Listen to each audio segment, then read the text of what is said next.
boat, and which craft officials and medical personnel will inspect them and help them onto the craft. We do anticipate, as we look at these first live ground pictures from NASA and SpaceX boats out there in the boats, we do anticipate that when these crew do come off the capsule and onto the boat, they will be on medical stretchers. It has absolutely nothing to do with the circumstances surrounding how long they've been in space. That is the standard protocol. So to set your expectations, when you see medical personnel bring in stretchers, bring in wheelchairs to help the crew get off the capsule and onto the boat, that happens with each and every one of these SpaceX capsule returns, as has been the case since 2020. So that is completely normal, standard operating procedure. You can see the 4 astronauts on board here as NASA returns us to this ground picture. Let's take a listen in. This is a gorgeous bluebird day here that we have for the splashdown of Crew-9. It's incredible to think that the Dragon capsule just minutes ago was going over 17,000 miles per hour and now gently coasting to a soft splashdown.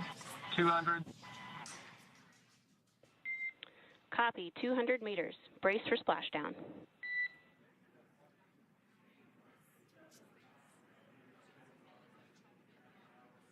As you can see there on your screen, continuing to monitor progress of the Dragon spacecraft. And we're going to stand by for splashdown located in the Gulf of America off the coast of Tallahassee, Florida.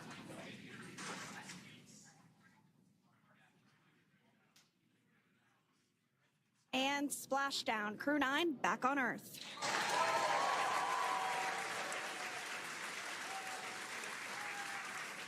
NASA SpaceX Crew-9 safely returning back into the Gulf of America waters off of Tallahassee, Florida. A beautiful day. You could not have asked for a more beautiful day in order to return from space. Again, this does include the 2 NASA astronauts who have been up there for more than 9 months. Let's take a listen in.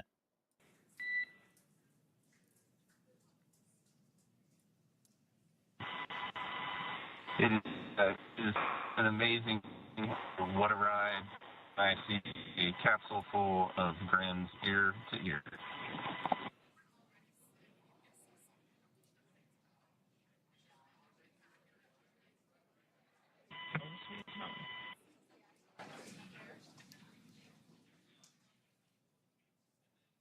And as you can see on your screen, we have visual confirmation of splashdown. Dragon Freedom has returned home and NASA astronauts. System safety verifications are in progress. We'll report back when recovery personnel are en route.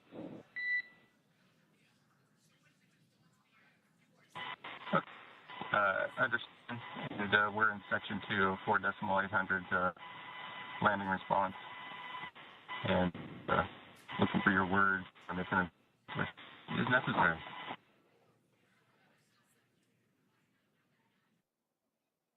In the distance, we can see the recovery vessel making its way. Copy, you're in section 2 for the environmental assessment in 4.800. That is not necessary today. And again, off there in the distance, you can see the NASA vessels that will be making their way towards the SpaceX Dragon capsule. That charring you see in the spacecraft is completely normal. You can also see there's water coming out of it as it might pick up during its initial splashdown here into the Gulf of America off the coast of Tallahassee. If you were to include the test mission, Demo 2, which flew 2 astronauts to space in the year 2020, this return of NASA SpaceX Crew-9 marks the 10th mission that SpaceX and NASA have collaborated on for human flight to space. This whole collaborative came about, of course, after the end of the NASA Space Shuttle program in 2011.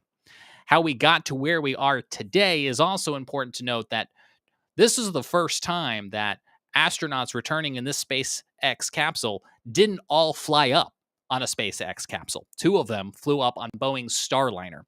When the folks at NASA decided to do away with the space shuttle program and begin towards this model where private companies, SpaceX and Boeing among them, would be flying astronauts to space, the idea was to have more than one program more than just SpaceX, flying astronauts in order to have a little competition and a little redundancy. Well, Boeing has run into delays after delays with their Starliner.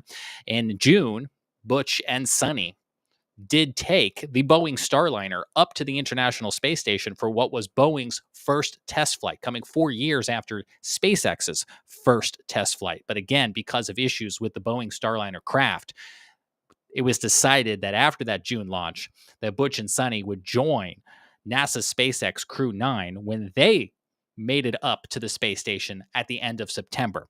So that's how these two astronauts who have now returned as part of NASA SpaceX Crew-9 ended up spending over 9 months in space. A little bit longer than is the typical crew rotation, which is approximately every 6 months, depending on what the weather is for both return and launch of the next subsequent